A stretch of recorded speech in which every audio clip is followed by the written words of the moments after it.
Hey there friends, how's it going today? So in this lesson I want to show you how you can play a sort of very beginner-friendly but incredibly satisfying lead guitar little sequence over Amazing Grace. It's going to combine basic chord shapes but with that sort of lead melody you heard in the opening there. So I will say, if you can play a C major chord and you can put your pinky down on the thinnest string, 3rd fret, you have what it takes to play this. I will start off super simple, and then later on I'll add some layers and show you how you can bring in some additional notes from the C major pentatonic scale and really flesh things out. So let's get into it. I do have a really nice handmade guide for this one. It shows you all the tabs for each sequence I show, beginner friendly and a bit more intermediate. I also have some jam tracks and practice tracks that you can listen to and watch. See the chord changes on screen. You can follow along. It has a cool like organ kind of soul-inspired little, backing track that you can play over while you're doing this, which is really cool. And I have some slow playthroughs as well if you want to reference how I do it zoomed in. So all that's available at songnotes.net. That's my official website. But let's get into this beginner-friendly stuff and have some fun. So really quick here, Amazing Grace, if we look at the chords and the tonality of things, right, it's going to be 16 measures total. And one thing I want to call out is I'm doing 4 counts per measure in this version. And I say that because Amazing Grace is typically played with 3 counts per measure, right? 1, 2, 3, 1, 2, 3, 1, 2, 3, 1, 2, 3, 1, 2, 3, 1, 2, 3, 1, 2, 3, 1. Okay, I bring this up because what I'm doing is I'm adding an extra beat into every measure. So it's a 4 count per measure sequence. This kind of slows things down. It gives you more space. It gives you 1 extra beat per measure to hang out, take your time, get ready for the next little riff you play. I just want to bring this up again because all the times you've probably heard Amazing Grace in your life, most of them have probably been in 3/4 time. For context, the 4 beats per measure version, same melody, it's just there's an extra beat of space in there, right? 1, 2, 3, 4, 1, 2, 3, 4, 1, 2, 3, 4, 1, 2, 3, 4, 1, 2, 3, 4, 1, 2, 3, 4, 1. So the 1 count is still when we're going to do the chord changes. That's sort of the strong beat. Again, just want to bring that up, okay? Now let's look at how to play this thing, right? In the tab I have here, this is the first line of things, okay? I have the melody notes circled and highlighted, and the main idea here is if you were just to play those,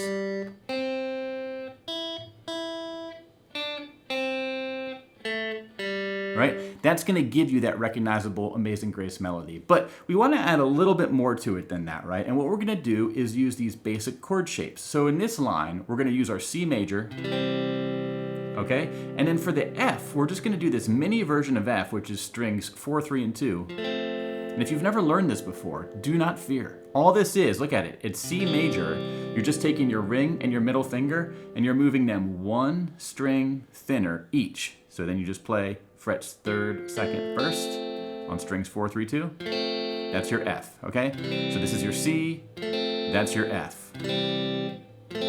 Practice this little transition. Your index finger is staying exactly on the same note, okay? And I recommend learning these melody lead notes with your hands in these chord shapes because it's gonna make it just easier in my opinion, right? So check this out, right?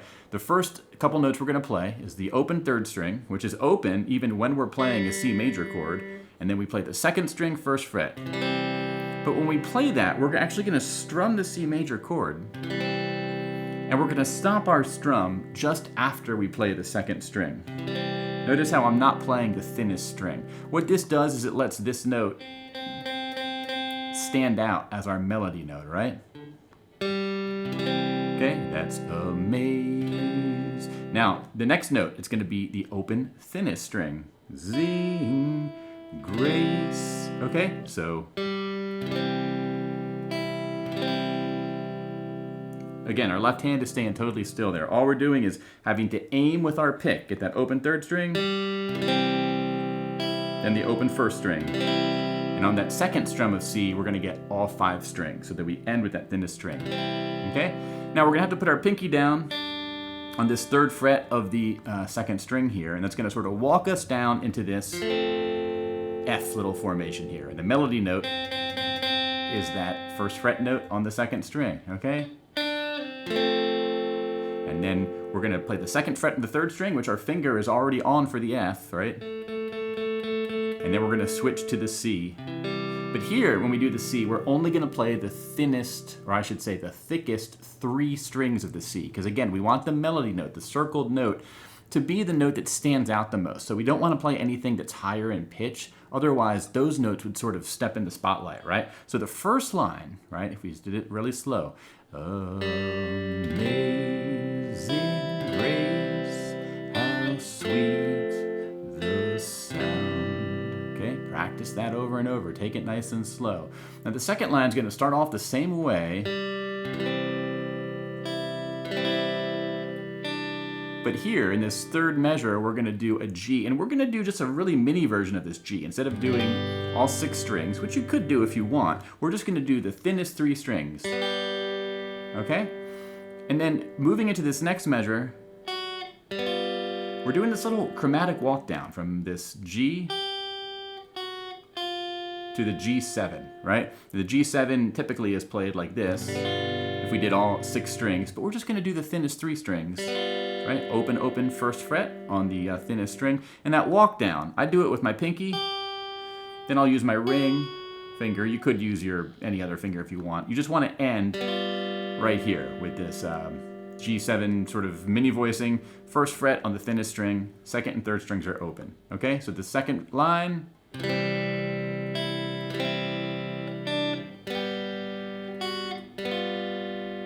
And then we go to the third line here. We're gonna sort of set things up with an open thinnest string. And when we start the third line, we're gonna do a C, but I'm calling this a C add 5, and that's kind of just a way to say that, hey, we're playing a C, but we're adding our pinky up here. Right, thinnest string, third fret, okay? Why would we call this an add 5? Well, any major chord is built with your root, and then a major third, and then a fifth. You might hear 1, 3, 5, right? This note right here is a G. Now G is in the C major triad anyway, right? This open third string is a G, but G is the 5th above C, which is our root note. So when we say C add 5, it's just kind of a internet shortcut way. I don't know if formal music teachers would call it this, but it's a way of saying, hey, this is our regular C voicing. If you see C add 5, the suggestion is you want that perfect 5th above C to ring out. So put your pinky here. That's all I'm saying, right? Okay, and then we're gonna take our finger off that note, and when we go to the C again, we're actually gonna put our pinky back down. This is kind of optional, but it sounds really cool. Put it on the third string, third fret. This is a C7, okay? What this is gonna do is it's gonna set up this transition to the F to make it sound nice and harmonious, right?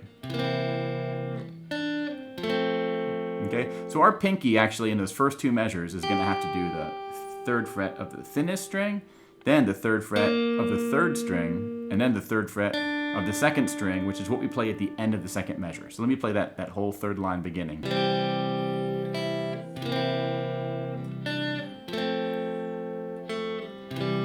Okay? The end of that third line is just like the end of the first line.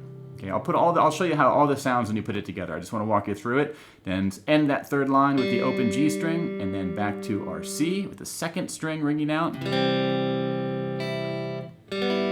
Okay, now this one, I'm calling this G add 6. Why are we doing this? Well, we want this melody note to ring out, our open first string.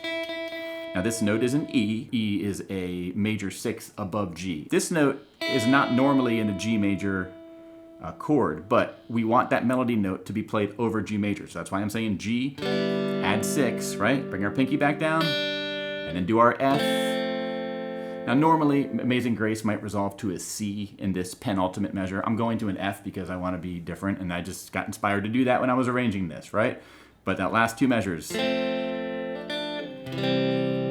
Okay, so the whole thing, if we put it all together, it's gonna sound like this, right?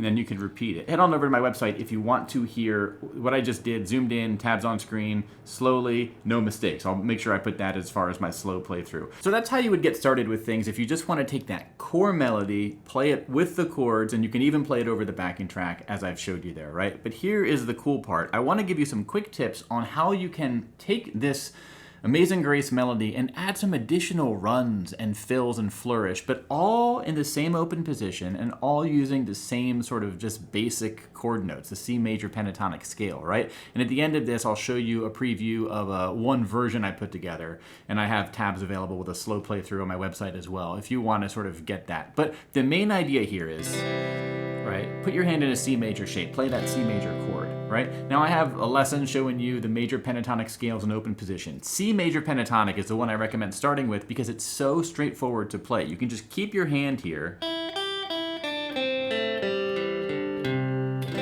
Okay, if we start on this low C,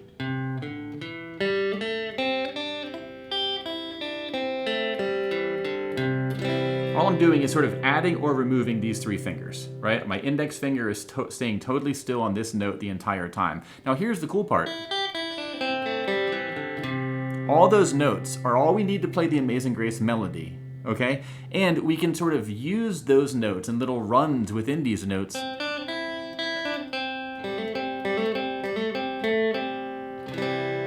in the gaps to sort of add some fills to things. A few examples of what I mean here. Instead of just doing Amazing Grace, we could do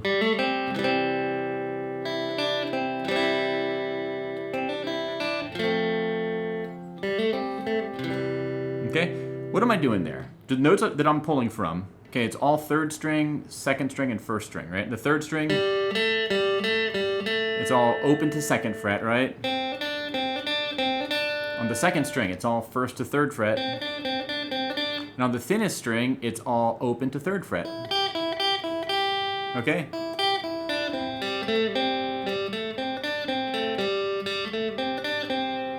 I recommend just sort of playing with those as if I put a pile of Legos right in front of you. It's not that many pieces. Just try putting them together in different ways. So that first line I showed you,